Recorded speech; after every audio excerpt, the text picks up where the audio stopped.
A very warm welcome to you all. Today, we're going to dive into one of the most beautiful and honestly profound stories in the Qur'an, the narrative of Maryam, who you know as Mary, and her son, Āl-ʿImrān, or Jesus. It's just an incredible story of faith, of miracles, and we're going to walk through it together, step by step, just as it's told in the scripture. So right from the get-go, the story starts with this powerful declaration from the angels. And listen to that wording. She isn't just chosen. She is chosen, then she's purified, and then she's chosen again above all the women of all time. I mean, this just immediately sets the stage for something absolutely extraordinary. So you have to ask, right? What's the source of this incredible honor? Well, the very next verse tells us. Her greatness, it's not about her family tree or her status in the world. Nope, it's all about her personal connection to God, her constant, humble, and devout worship. She's really held up as the ultimate example of piety. Now, before the story moves on, the Qur'an does something really fascinating. It speaks directly to the Prophet Muhammad and, by extension to all of us, and says that these details are news of the unseen. The point it's making is crystal clear. He wasn't there. He couldn't have known this stuff. The text is basically saying this knowledge could only have come from one place, divine revelation. And then, the big moment arrives. The angels come back to Maryam with just breathtaking news, the promise of a son. And notice the titles he's given right away, the Messiah. And he's immediately called Jesus, the son of Mary.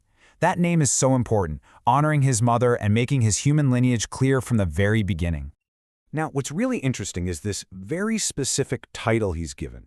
A word from him, or kalimatullah. In Islamic theology, this is a super important distinction. It doesn't mean he is divine, or like a part of God. It means he was created by God's direct creative command by the simple, powerful word, be.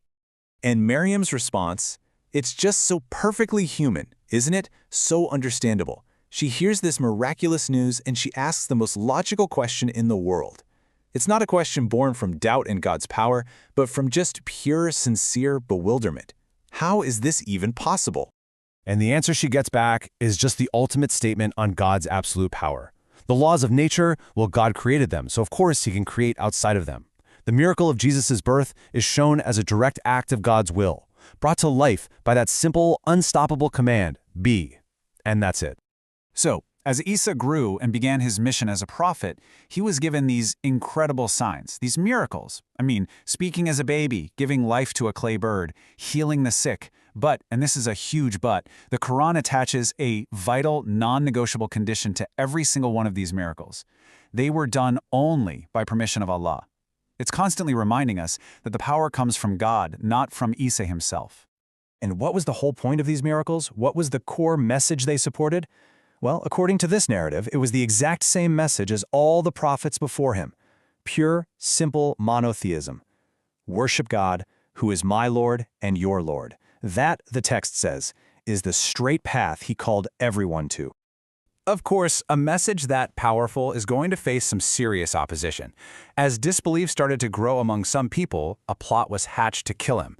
But the narrative introduces this classic theme, right? People make their plans, but God is the ultimate planner. Their conspiracy was met with a divine plan to keep him safe. And this is a really pivotal moment in the Islamic account, where the story takes a different turn. The plot to kill him, it doesn't succeed. God intervenes directly, promising to save Jesus, to take him and raise him to himself. So in this tradition, he was actually rescued from crucifixion and he ascended to God, and it's believed he'll one day return. Okay, so this brings us right to the theological heart of the Qur'an's argument here.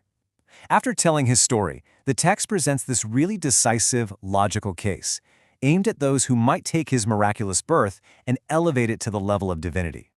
And the logic here is just brilliant. The verse says, the example of Jesus to Allah is like that of Adam. Just think about that for a second. If being born without a father somehow makes Jesus divine, then what does that mean for Adam, who had no father and no mother? The argument is that they were both unique, miraculous creations by God's simple command, be, and that Adam's creation was actually the even more astounding miracle. So the chapter goes on to talk about this fascinating historical event, a debate between the Prophet Muhammad and a Christian delegation from a place called Najran. After this whole story was laid out, and after that powerful comparison to Adam was made, a final definitive challenge was put on the table for those who still insisted that Jesus was divine. This challenge has a name, the Mubahala. And let me tell you, this is an incredibly intense and solemn thing. It's basically saying, okay, we can't agree, so let's ask God to be the judge. Both sides would gather and pray, asking God to place his curse on whichever side was knowingly telling a lie. It's the ultimate appeal to divine truth. And look at how personal the process was. This wasn't just some academic debate between scholars. No, it demanded that you bring your whole family, your sons, your women, everyone, to stand with you in this prayer. The stakes just could not have been any higher. So what was the result? Well, according to Islamic historical sources, after they talked it over among themselves, the Christian delegation decided to withdraw from the challenge. For Muslims, this refusal was seen as a clear sign of uncertainty on their part, and it pretty much cemented the Quranic position on the whole matter.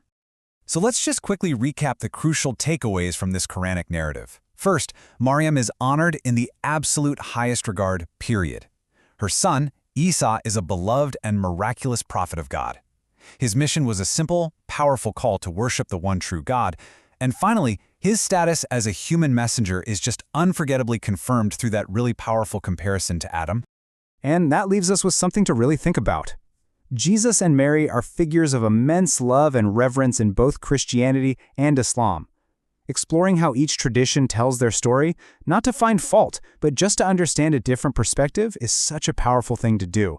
It really highlights both the deep convictions we share and the very distinct theological paths our traditions have taken. Thank you so much for joining me on this explainer.